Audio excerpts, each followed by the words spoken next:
Բարի օր, սիրելի քույրեր եւ եղբայրներ։ Այսօրվանից ուզում ենք սկսել մի հետաքրքիր ծրագիր, որի ընթացքին պիտի փորձենք խոսել Աստծո 10 պատվիրանների մասին, եւ այսօրվա իմ հյուրն է լրագրող եւ մեր ժողովրդի եւ եկեղեցու հարցերով երկար տարիներ զբաղվող սիրելի Նարինեն, որի հետ միասին պիտի փորձենք վարել այս հաղորդումը։ Բարև Նարինե։ Օրհնեցեք Տեր Հայր, բարև ձեզ եւ բոլորին եմ ողջունում, շատ հետաքրքիր ձևով ինձ ներկայացրեցիք։ Եթե թույլ կտաք, ավելացնեմ, որ այս զրույցը մենք սկսում ենք նաեւ շատ ավելի լայն շրջանակ երևի գրավենք հանդիսատեսի եւ խոսելու ենք տարբեր հարցերից ու պետք է որ չլինի ուրեմն արհեստական որևիցե բան, ավելի պոպուլյար լեզվով, հա, եթե կարելի է Տեր Հայր այդպես ասել, եւ սկսելու ենք պատվիրաններից։ Ես խնդրել եմ նաեւ չնայած մինչ սա մենք խոսեցինք, որ երկրորդ պատվիրանից սկսենք, Աստվածաշնչյան, բայց Տեր Հայրը ասաց հենց առաջին պատվիրանից։ Եթե կարելի է, Տեր Հայր, ես էլ եմ ուզում ինձ համար հասկանալ։ Առաջին պատվիրանը այսօր արդիի մարդկանց այս համացանցային սոցցանցերի կյանքում հասկանալի է, այսինքն ես եմ քո Տեր Աստվածը, ինձանից բացի այլ աստվածներ չպիտի լինեն քեզ համար։ Հասկանալի է սովորական մարդու համար, ինչ եք կարծում։ Նույն հարցը կարող եմ ես ձեզ տալ։ Հասկանալի է, ինձ հետաքրքիր է նաև սովորական աշխարհիկ մարդկանց ընկալումը։ Ճիշտն ասած, շատ հաճախ է այդ հարցը գալիս եւ ասում են, թե լավ, դա գրվել էր հազարավոր տարիներ առաջ հրեա ժողովրդի համար, մեզ ինչ, հա։ Այդ 10 պատվիրանները այսօր ինչ են նշանակում մեզ համար։ Գիտեք, երևի որպեսզի հեշտ լինի ընկալելը, երբ որ երեխաները խաղալիքներ են առնում, որ պետք է ինչ-որ բան կառուցեն, մեջը գրություն կա, չէ, որը այսպես ցույց է տալիս, թե ինչպես կառուցես այդ մեքենայը, ինքնաթիռը եւ այլն։ Եվ ես փոքր ժամանակվանից այդ 10 պատվիրանները այդպես էի ընկալում եւ հասկանում, որ սրանք ուղեցույց են, հա, ինչպես ապրես եւ ապրես երջանիկ եւ ապրես այնպես, որ դու քո կյանքով դու քո կյանքից գոհ լինես եւ քո կյանքը մյուսներին ուրախություն պատճառի։ Եվ եթե այսպես նայենք այդ 10 պատվիրաններին, նրանք միշտ մնալու են արդիական իմ կարծիքով։ Իհարկե հարցը նրանում է, թե ինչքանով ենք մենք պատրաստ ժամանակ տրամադրել եւ մտածել, թե ինչ են դրանք նշանակում մեզ համար այսօր։ Եվ շատ հաճախ այդ կարծիքը կա, հա, այն ամենը, ինչ որ եկեղեցու հետ կապված է, հնացել է եւ մեզ ոչ մի բան չի կարող տալ։ Բայց արի ու տես, որ այդպես չէ, եւ եկեղեցին կենդանի օրգանիզմ է, որը ապրում է եւ նաեւ զարգանում է, ինչ ոչ որովհետեւ մարդիկ են այդ եկեղեցու մի մասը, չէ, գլուխը Աստված է, բայց տարբեր մարմնի անդամները մենք ենք մարդիկ եւ մեր զարգացման այդ process-ը բերում է նրան, որ նաեւ եկեղեցին է զարգանում։ Առաջի դարերից, տեսեք, երբ որ տարբեր եկեղեցական կանոններ են ստեղծվել, դոգմաները եկեղեցու, դրանք կամաց զարգացել են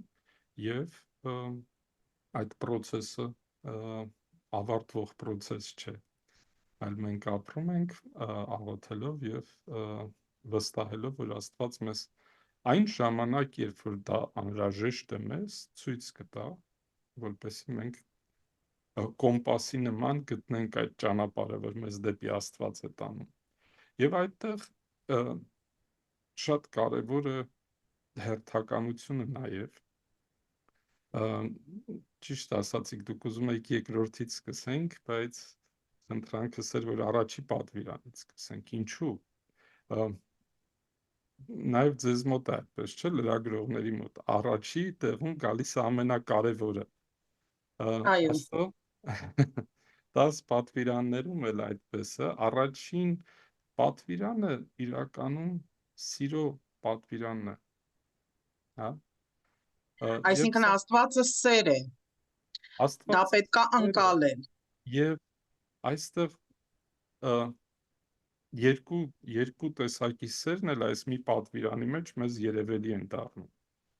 Առաջի հերթին ես եմ քո Աստվածը, այսինքն ես քո Աստվածն եմ, ուրիշի Աստվածը չեմ։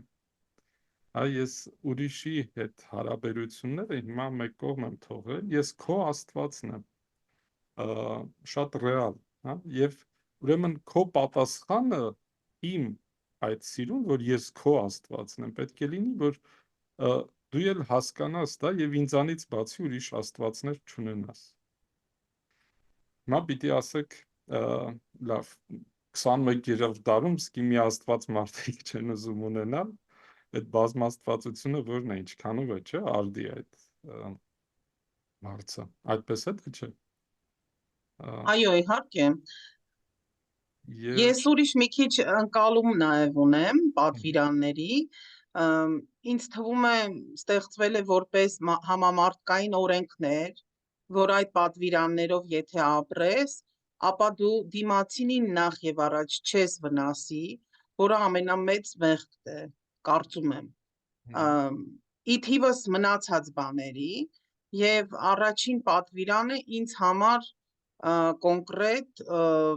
տարբեր ընկալումներ ունի։ Դուք որ ասացիք, ես մտածում էի, արդյոք ժամանակակից կյանքում հատկապես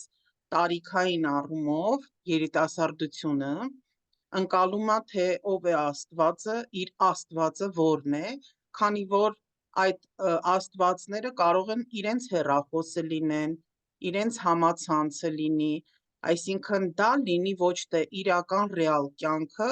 այլ լինի ինչ-որ հորինված վիրտուալ կյանք եւ իրեր դրա հետ կապված։ Ճիշտ եմ ընկալում։ ահա, շատ հետաքրքիր է։ Եվ եկեք միայն երիտասարդներին չասենք, որ իրենք վատն են, մենք մեծերս Չասեցի ենք, վատն են։ իրենք միշտ ուրիշ եկեք վերցնենք մեր առօրյան, հա, իմ Ահա, Վալեն իմ Աստվածն է, ասում ենք, այ լավ ասեցիք, հա։ ծնողներս, մայրս իմ Աստվածն է, և կինս իմ Աստվածն է, ամուսինս սան է, և մեր առօրյա կյանքում իհարկե մենք շատ հաճախ առանց մտածելու աստվածացնում ենք երևույթներ, աստվածացնում ենք շատ անգամ նաև մարդկանց, որոնք մեզ շրջապատում են, և ոչ մի անգամ դա դեպի լավը մեզ չի տանում, հա, ընդհակառակը տանում է դեպի կործանում, եթե մենք մեր և Աստծու միջև ինչ-որ մի ուրիշ բան ենք դնում,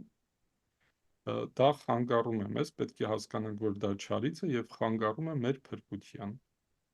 Եվ շատ կարևոր մի խնդիր կա քրիստոնեության մեջ, հա, այդ Գերանի և Փուշի պատմությունն է։ Եթե մենք հասկանանք ինչի մասին է խոսքը և զբաղվենք մենք մեզանով, մյուսներին արդեն այդքան չենք նկատի, ոչ մյուսների սխալները, ոչ մյուսների թերացումները, իհարկե անհրաժեշտ է, որ միշտ էլ խոսենք դրա մասին, բայց երբ որ դու կենտրոնանում ես քո վրա և հասկանում ես, թե ինչքան անելիք ունես, հա, ավելի հեշտ է լինում ապրել, ավելի հանդարտ ես և ավելի բարի ես և ավելի կամեցող ես։ Աստծո հանդեպ այդ հավատքը, որ դու ես միակ իմ Աստվածը և քեզանից ուրիշ աստվածներ չկան, այսօր շատ ճիշտ ասացիք, հեռախոսը, տեսեք ինչքան ժամանակ ենք մենք տրամադրում, աչքերը բացում ենք, աղոթքի փոխարեն հեռախոսի մեջ ենք մտնում։ Ցավոք։ աչքերը փակելուց առաջ մի հատ էլ ենք մտնում, տեսնենք ով ինչ ասեց։ Ինչքան ժամանակ ենք մենք տրամադրում, նայում ես, կապ չունի տարիքը, մեծ, փոքր, նստած են սրճարանում, եկել են իրար հետ շփվելու կարծես, բայց բոլորը տանտեր հեռախոսների մեջ են մտած, բայց ինչ են ուզում այդ մարդիկ, այդ հեռախոսի մեջ ինչ շփում, մարդը ինքը մենակով ոչ մի բան չի, պատկերացրեք ամբողջ աշխարհով մեկ ձեզանից բացի մարդ չլիներ, ձեր Նարինե գեղեցիկ անունը տվող չլիներ, ում էր պետք այդ կյանքը, հա? Եվ դուք Շատ եմ մտածում դրա մասին, գիտեք, իսկապես դուք իրավացի եք։ Եվ այդ հարաբերությունները, բայց ճիշտ կառուցված հարաբերությունները, սիրո հիմքի վրա կառուցված հարաբերությունները մեզ ուժ են տալիս մեր ներսում խաղաղություն գտնելու։ Այդ բալանսը, հա, խաղաղությունը, երբ որ դու քո հոգու մեջ ունես, արդեն այդ հոգեկան քո խաղաղությունը թույլ է տալիս բոլոր դժվարությունների մեջով հանգիստ քայլել եւ վստահ լինել, որ եթե քո Աստվածը, այդ քեզ սիրող Աստվածը միշտ քեզ հետ է, չկա այդպիսի մի խնդիր, որ դու չկարողանաս հաղթահարել։ Ուրեմն առաջի պատվիրանը ես եմ քո Աստվածը, իմ կողքին աստվածներ չունենաս, այսօրվա մեր ժամանակների մեջ էլ շատ արդիական է, որովհետև մենք կուռքեր ենք ստեղծում, մեքենա պետք է ունենա, այս ամենավերջի հեռախոսը պետք է ունենամ, այդ վերջի հեռախոսը գնում ես գումարը վաստակում ես կամ պարտքով ես վերցնում, գնում ես այդ հեռախոսը գնելու, գալիս ես տուն, բացում ես համացանցը, տեսնում ես, որ նորն է դուրս եկել։ Եվ քո այդ երջանկությունը տևում է ընդամենը մի քանի րոպե կամ մի քանի ժամ։ Նույնը մեքենայի պարագան է, տներ ենք ուզում կառուցել մեծ, սարի գլխին, ոսկիներով, լավ, սարքեցիր, կառուցեցիր, բոլորը քեզ նախանձեցին եւ հաջորդ օրը Աստված ասեց արի ժամանակը տեկել է, ինչ ես անելու, ինչպես ես վայելելու դա։ Ինձ թվում է չեն մտածում ժամանակակից մարդիկ դրա մասին։ Այո, Նյութապաշտությունը խեղդել է մահանալու այդ պահի մտածելը, որ ոչինչ չի տանելու նյութից, չեն հոգևորը մտածում, պետք։ դրանից չկա երջանկություն, այդ ամեն ինչ ունես, բայց երջանիկ չես, հա? Ինչու երջանիկ չես, որովհետև չգիտես որտեղ է իսկական արժեքը, չգիտես որտեղ է սերը, քեզ թվում է թե հարուստ եմ, ուրեմն ինձ սիրում են։ Տիրատուր երիտասարդների մասին վատ բանով չի ասել, բայց ինձ թվում է օրինակ այն ինչ որ ես իմ տարիքում ամուսնուց զգացել եմ, այդ այն որ ասում են ծաղիկներով եւ սիրահետելով, հիմա դա չկա։ Այսինքն չեմ ուզում կոպիտ որ հնչի, բայց ինձ թվում հիմա է Facebook-ում երիտասարդները ծաղիկներ են ուղարկում, այ մայլիկներ են ուղարկում։ հենց այդ է, այսինքն այդ զգալցականն էլ չկա արդեն, ինչը որ բնական չի, այսինքն բնույթից, բնությունից, ինչն է նաև Աստվածը, որովհետև Սուրբ Երրորդության մեջ նաև բնությունն է, չէ՞։ Մենք նաև դրանից ենք հեռացել։ Իհարկե, տարիքի մասին խոսելիս, այո, կարող եմ ասել մյուս մեծ ավելի, բայց ես իմ տատիկից եմ հավատքի եկել, իմացել մեր եկեղեցու մասին,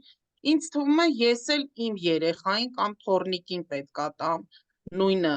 իսկ համացանցը խանգարում է, որովհետև դուք դա նշեցիք, գնում եմ երեխաների հետ խոսում եմ, իրենք զբաղված են, ասում են, որ դասերով, այսինքն նույնիսկ իրենք չեն էլ կարող խուսափել դրանից, դասերի հետ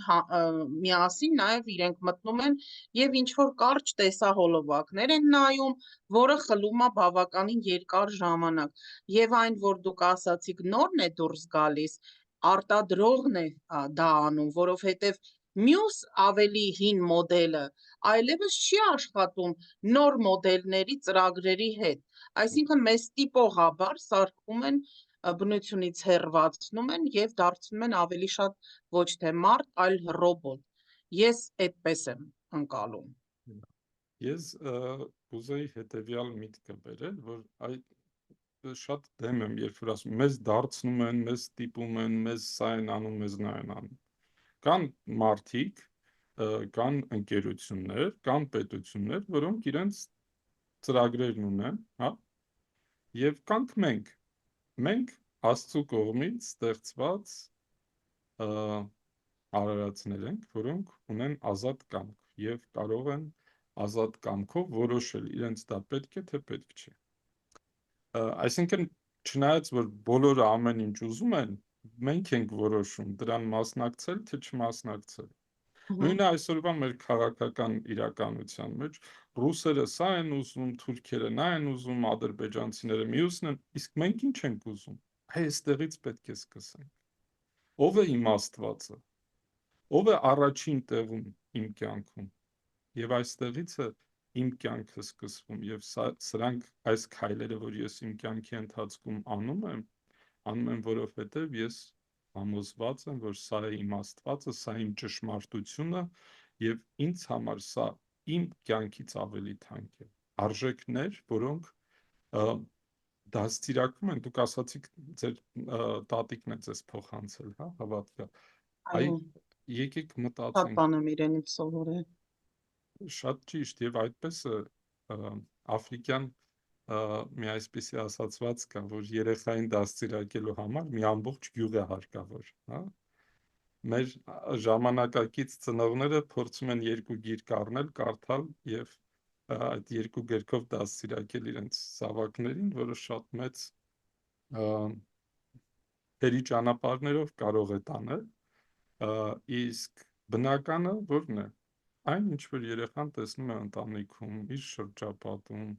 տատիկ-պապիկներից, ծնողների ընկերներից, բարեկամներից, դպրոցում, միջավայրում, դուրսը, այդ ամբողջը դաստիարակում է մարդուն, հա։ Եվ գիտեք, շատ կարևոր է կրթությունը, եւ կրթությունը մենք փորձում ենք ամեն մեկը, ամեն մի կառույց փորձում է մյուսի վրա գցել այդ կրթությունը։ Ծնողները ասում են երեխայիս ուղարկում են մանկապարտեզ կամ դպրոց, որպեսզի կրթվի։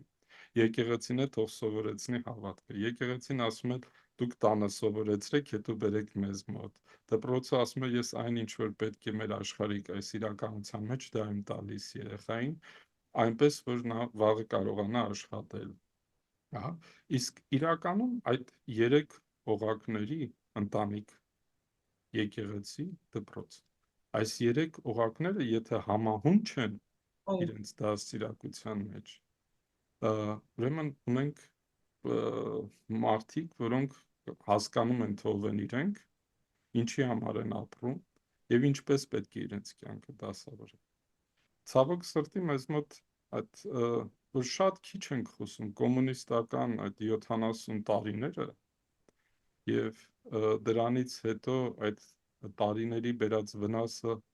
չվերլուծելը շատ մեծ դժվարությունների է բերել, որ մենք այսօր տեսնում ենք։ Երբ որ մենք ասում ենք առաջի քրիստոնյա ժողովուրդն ենք եւ այդ առաջի քրիստոնյա ժողովուրդը, երբ որ ասում ես իսկ ո՞րն է զատիկը, ասում է դա այն տոնը, որ չամիչով փլավ են ուտում, հա։ Դե Այսինքն այդ խեղճ եւ մարդը է փոքր մեծ զատիկ են անվանում, փոքր եւ մեծ։ դա ուրիշ բան է, բայց այդ որ ամբողջ զատիկի խորհուրդը, որ դու փրկված ես, հա, այլևս մահը քո վրա իշխանություն չունի, վերածում ես չամիչով փլավին եւ ներկած հավկիթներին։ Բայց Նարինե ջան, դուք իբրև աշխարհիկ մարդ, ինչպես եք օրինակ կարծում այդ առաջի պատվիրանը ձեզ համար ձեր առօրյայում գործածվելիք մի բան է, ընտանեկան պարագաներում, հա, ընտանիքի մեջ ինչ կարող է նշանակել ես եմ քո Աստվածը, այդ դու Տեր տիրատուր թույլ կտակ մի քիչ նեղ անձնական, բայց համամարտկային բան պատմեմ, ով է ինձ համար Աստված։ Գուցե շատ տարբեր լինի ուրիշներից, բայց հետաքրքիր կլինի։ Ես շատ չեմ ծավալվել այդ դեպքի մասին, այն մարդիկ, որոնք կոմայի մեջ են ընկած լինում, իրենց ընկալումը Աստծո լրիվ ուրիշ է։ ես կարող եմ ասել, որ ես տեսել եմ Աստծուն, որովհետև 9-րդ դասարանում ինչ-ինչ պատճառներով 2 շաբաթ կոմայի մեջ եմ եղել։ Իհարկե հետագայում ինձ հարցնում են, բա ո՞նց ես տեսել, սպիտակ ծերուկ էր, նույնիսկ իմ բժիշկը այդպես մի քիչ կատականելով ասում ինչ եք այդպես էլի հարցեր տալ, էլի չի խոսում, չեմ ուզում խոսեմ այդ մասին։ Այսինքն իմ համար անձնապես ինքը ընկալելի է, տեսանելի է, որովհետև իմ հետ այդպիսի բան է պատահել։ Բայց միշտ դրվագներում ես միշտ աղոթում եմ, որ այս ինչ որ մի բանը պետք է ստացվի եւ ինքը պետք է փրկի։ Վերջին դրվագները, որ պատերազմի ժամանակ, երբ որ կարող էին աթեիստներ պայթել եւ այդ սարսափելի իրավիճակում ես մեքենայի մեջ աղոթում էի։ Ասում էի, որ պետքա բոլոր ռումբերը, բոլոր ինչ որ պետքա պայթի, մեր մեքենայի վրա չի ընկնելու։ Իմ ընկալումը Աստծո այնքան շոշափելի է, որ ես հավատում եմ ու հավատացել եմ, որ ինքը դա ինձանից հեռացնելու է եւ այդպես էլ լինում է։ Ցավոք սրտի մի բան պետք է ասեմ, օրինակ մենք մեքենան մեզնից ավելի առաջ էր, դա եղավ Մեղրի տարածաշրջանում, դիմացի մեքենան այդպես աղոթելով Աստված ջան փրկի հանկարծ մի բան չլինի, մեր մեքենայի անիվները պայթեցին, ասեցի այ քեզ բան, ես աղոթեցի, որ անիվները պայթեն ու նենց տեղ ա, որ չգիտենք մենք այդտեղից ով մեզ կօգնի դուրս գալ։ Հետո հասկացանք, որ Աստված մեզ դրանով փրկել է։ Դիմացի մեքենայի վրա ռումբ ընկել էր, զոհեր էին եղել։ Այսինքն իմ համար Սուրբ Հոգին, Աստվածը եւ բնությունը, այդ երրորդությունը միշտ ինձ հետ են, որովհետև ես աղոթելով ստեղծում եմ ինչ որ մի պատնեշ իմ ընկալման մեջ, որ ինքը պետք է ինձ օգնի եւ պատերազմից հետո շատ մոտս բան էր, որ ասում էի Աստված ջան չչարանամ այդ քաղաքական իրավիճակից ամենավատ բանը ինչ որ ես կռիվ եմ տվել Աստծո հետ եւ քահանաներից շատերի հետ խոսում էի այդ պահին վահանավանքում էի կապանում եւ այնտեղի Տեր հայրը ասաց գիտես դու ազնիվ ես Աստծո հետ ինչու՞ չէ կարելի է նաեւ երկխոսել կռիվել տալ ու այսպես աչքերիցս գալիս ասում եմ բայց ինչի էլի ինչի այդպես իմ ընկալումները դա է ես չգիտեմ ինչու եւ ոնց կարող են ուրիշները ընկալել որովհետև երբ որ դու լրագրող ես ու այդ ոլորտն ես լուսաբանում դու պետքա լուսաբանես հանրամատչելի որ չլինի տերմիններով ինչ որ խեղդված տեքստեր այլ լինի շատ հասկանալի եւ այդ հավատքի նաեւ եկեղեցու որովհետև եկեղեցին մի քիչ զատ է հավատքից ինքը կառույց է քո ազգային ամեն ինչի պահպանող կառույցն է որը հայ ազգից չես կարող առանձնացնել իսկ հավատքը կարող է տարբեր լինել մարդ բայց Աստված մեկն է էս է իմ ընկալումը չգիտեմ լավ պատասխանեցի թե ոչ բայց մի քիչ ուրիշ է երևի ուրիշներից ուրիշ է դա ձեր պատասխանն է ձեր մոտեցումն է իհարկե եւ շատ հետաքրքիր ես Աստծուն տեսնում եմ ամեն օր հենց աչքերս բացում եմ կողքս մարդիկ են ամեն մեկի մեջ ընտրում եմ Աստծո ներկայությունը եւ դա երջանկացնում է մեզ հա երբ Քրիստոսին հարցնում են ասում են որ ո՞րն է այդ ճանապարհը ո՞ր պատվիրանները ինչ անեն ասում է պարզը հստակ է սիրիր քո Աստծուն սիրիր նաեւ քո մերձավորին քո անձի պես եւ այդտեղից պետք է սկսել այդ առաջի պատվիրանն է իրականում սիրել Աստծուն շատ լավ բան է ոնց ենք սկսում Աստծուն սիրել նախ եւ առաջ պետք է ինքդ քեզ սիրես այստեղ ես նարցիզմի մասին չեմ խոսում որ դու ես աշխարհի կենտրոնը այլ նրա մասին որ դու պետք է մտածես քո փրկության մասին եւ աշխատես որ նախ հասկանաս թե ով ես դու Աստծո սիրեցյալ զավակը, որի համար Աստված իր միածին որդուն ուղարկեց, որ գա քեզ համար խաչվի եւ դու այդ խաչելության եւ մահի հաղթանակի միջոցով հավիտենական կյանքին մասնակից դառնալու հնարավորություն ունենաս։ Քո պատասխանը ո՞րն է։ Ուզում ես նմանվել այդ Քրիստոսին, թե ուզում ես ուրիշ կուռքեր, չգիտեմ, քաղաքական գործիչներ սարքել քեզ Աստված, ինչ-որ դերասաններ, ինչ-որ երևույթներ, հա, թե քո համար քո Աստվածն է կարևոր եւ այդ փրկության ճանապարհը։ Եվ երբ որ դու ինքդ քեզ սիրում ես եւ այդ խաղաղությունը, որի մասին խոսել էի, արդեն գտել ես քո մեջ, դու կարող ես սիրել քո դիմացինին, հա, երեխային, երբ որ ուզում ես ինչ-որ խաղալիք տա մյուսին, պետք է ինքը նախ ունենա այդ խաղալիքները, որ կարողանա այդ ուրիշներին տալ։ Դու պետք է քո մեջ այդ սերը գտնես, որպեսզի այդ սիրով կիսվես դիմացինիդ հետ։ Եվ երբ որ այդ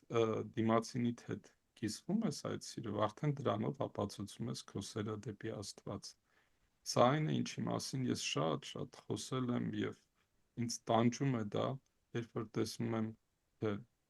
Հայաստանում եւ ամբողջ աշխարհում, միայն Հայաստանում չէ դա, ինչպես ենք մենք մեկս մյուսին վերաբերվում, հա, անարգանքը, Հավալի փաստ ասացիք, այո, այն սեր չկա իրար նկատմամբ, նկատելի է դա։ Մենք այսօրվա Հայաստանի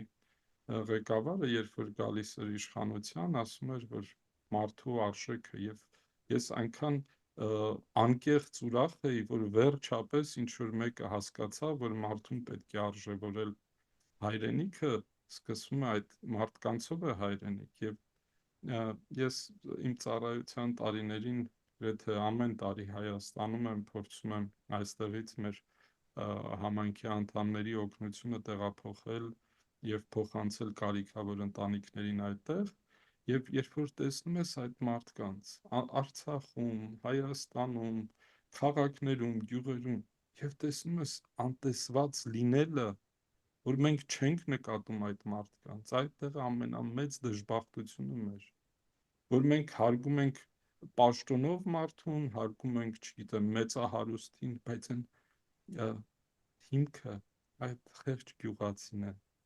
խեղճ մարդն է, կարիքավորն է, որ ինքը քեզ ոչ մի բանով չի կարող օգնել բացի քո աղոթքներից։ Երբ որ մենք վերհիշենք, որ պետք է հարգենք մարդուն, սովորական մարդուն, այդ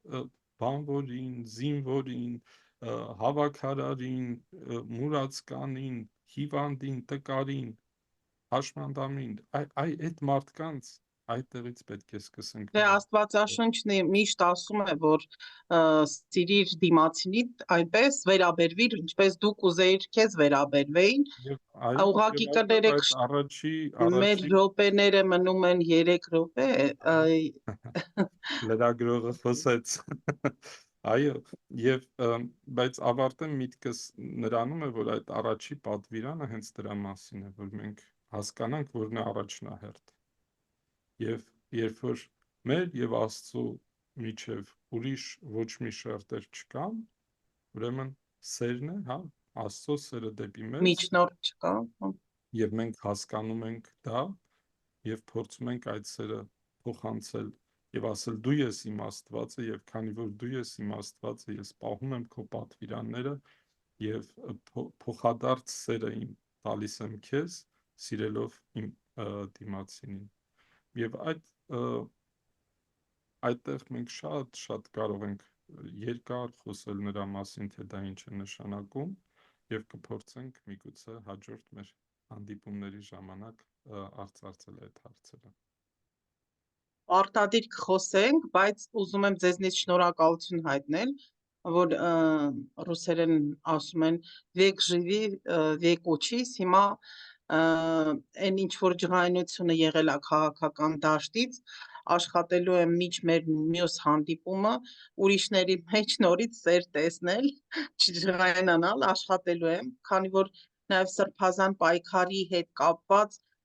դա է քարոզվում, որ մենք պետք է ձև գտնենք